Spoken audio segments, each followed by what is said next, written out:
रमोला जोशी की 3 बेटियां थीं। सीमा, बबीता और निशा। पति की मौत के बाद रमोला ने ही उन तीनों को पढ़ाया लिखाया था। फिर तीनों ही जवान हो गई और अच्छी पढ़ने लिखने के बाद उन तीनों को अच्छी नौकरी भी मिल गई। अब रमोला को अपनी तीनों बेटियों की शादी की चिंता सताने लगी। इस बारे में उसने अपनी तीनों बेटियों से बात की। नहीं माँ, हम तुम्हें यूं अकेले छोड़कर कहीं नहीं जाएंगे। हाँ माँ, या फिर तुम भी मेरे साथ ससुराल चलकर रहना। हम नहीं चाहते कि तुम यहाँ अकेली रहो। भला कौन सी माँ अपनी बेटी के ससुराल में रहती है। नहीं बेटी, ये ठीक बात नहीं है।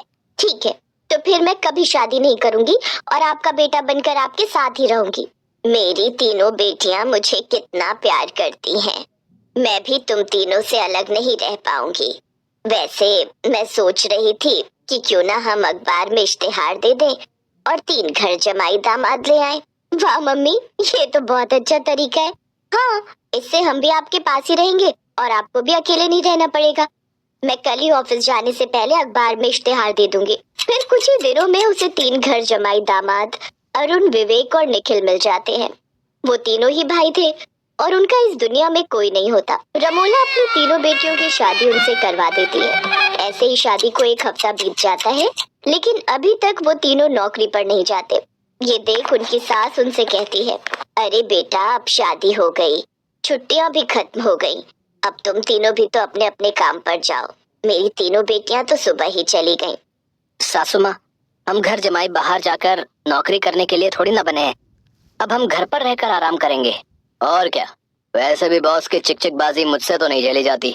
मेरा तो बाहर जाने से ही दिल घबराता है। घर का कोई काम है तो आप बताएं। ठीक है, फिर अरुण तुम सुबह का नाश्ता बनाओगे, दिन का खाना विवेक और रात का निखिल बनाएगा। बाकी बारी बारी से घर का काम भी बांट लेना। अगली सुबह सीमा अपनी माँ से, माँ मेरा टिफिन कहाँ है, मुझे ऑफिस के लिए देर हो रही है। सुबह की ड्यूटी तो अरुण की है, वो क्या कर रहा है, अभी तक सोया हुआ है क्या? अरुण, अरुण, तुम अभी तक सो रहे हो, चलो उठो और जल्दी से खाना बनाओ। सोने दो ना सासू माँ, क्या हमेशा हिटलर की तरह हाथ में डंडा लेकर खड़ी रहती हो। चलो अब जल्दी उठो और नाश्ता बनाओ। सासू माँ, 2 मिनट, मैं अभी फ्रेश होकर आता हूँ, फिर ब्रेकफास्ट बनाता हूँ। बिल्कुल नहीं, चलो अब सीधे रसोई में जाओ। तुम लेट हो, तुम्हारी वजह से मेरी बेटियां भी ऑफिस के लिए लेट हो जाएंगी। अरुण नाश्ता बनाने चला जाता है। ऐसे ही दिन हो जाता है। रमोला विवेक को ढूंढती है। विवेक, कहाँ हो तुम? क्या हुआ सासू माँ, क्यों चिल्ला रही हो? दिन के 11 बजने वाले हैं और अभी तक झाड़ू पोछा भी नहीं हुआ। वो सासू माँ, हाथ में थोड़ा दर्द हो रहा है, इसलिए रात को उल्टी करवट सो गया था ना, इसलिए। ओह अच्छा, फिर निखिल आज सफाई तुम ही कर दो, लेकिन हाँ, इसे खाना मत देना। वो क्या है ना, हाथ में दर्द है तो खा भी नहीं पाएगा। है क्या? नहीं नहीं, अभी लगाता हूँ मैं पोछा। अब हाथ का दर्द देखो ठीक सा लग रहा है। इस सास को तो जेलर होना चाहिए। ऐसे ही शाम हो जाती है। तीनों बेटियां ऑफिस से घर आ जाती हैं और रमोला उन्हें सारी बात बताती है कि किस तरह वो तीनों काम से बचने के लिए बहाने बनाते रहते हैं। ये सब उन तीनों के बहाने मम्मी, ये तीनों दामाद ना बस मुफ्त की रोटियां तोड़ना चाहते हैं, वो भी बिना मेहनत किए। वैसे मम्मी, जब आपने हम तीनों शैतान बच्चियों को आज इतना काबिल बना दिया, तो आप उन तीनों को भी कुछ न कुछ करके तो सुधार ही दोगे। और इन सब में हम आपके साथ हैं। तुम तीनों ठीक कहती हो।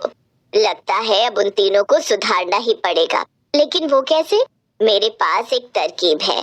अब जैसा मैं कहूँ वैसा तुम करो। रमोला अपनी तीनों बेटियों को समझाती है। फिर अगले दिन तीनों बेटियां एक साथ प्रेग्नेंट होने का बहाना बनाती हैं।